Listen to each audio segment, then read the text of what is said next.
यदि आप हमारे चैनल के सभी गाने को पसंद करते हैं तो डीडी प्रोडक्शन हाउस के यूट्यूब चैनल को लाल बटन दबा के सब्सक्राइब करें और घंटी के निशान को जरूर दबाएं।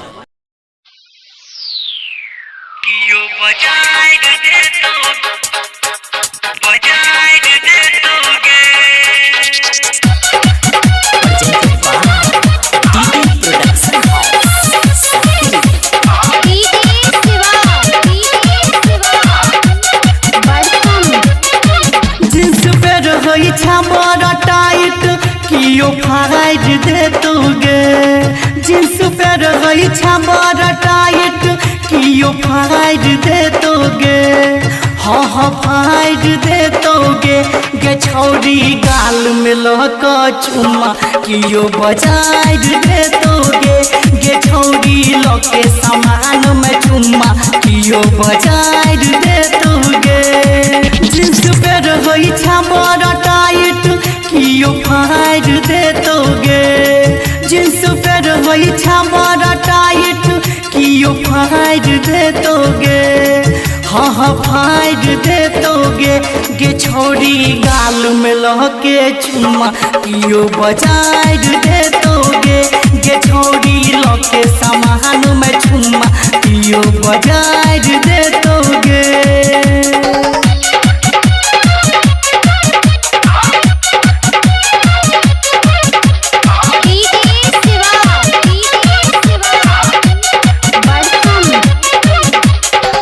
मार्केट में घूम कर आबै छी दंगा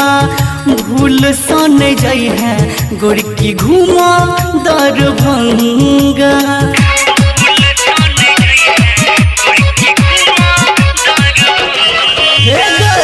मार्केट में घूम कर आबै छी दंगा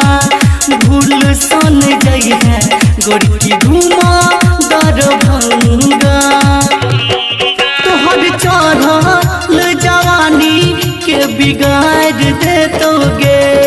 तोहर चढ़ल जवानी के बिगाड़ दे तोगे हे गे बिगाड़ दे तोगे के छौरी गाल में लहके चुम्मा कियो बजाइट दे तोगे गे छौरी लके सामान में चुम्मा कियो बजाइट दे तोगे।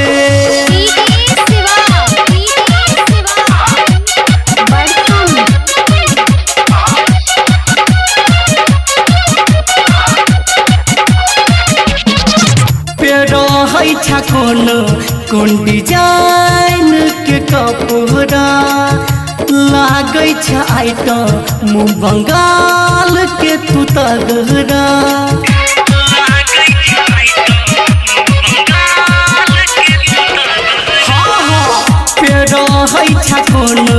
कौन डिजाइन के कपड़ा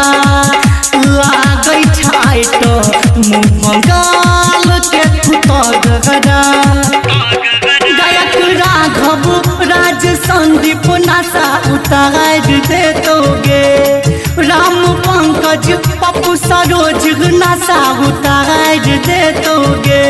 हाँ उतार दे तोगे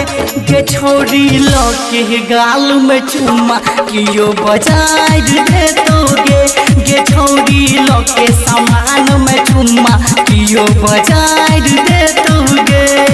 जींस पे रही बड़ा टाइट कियो फाइट दे तोगे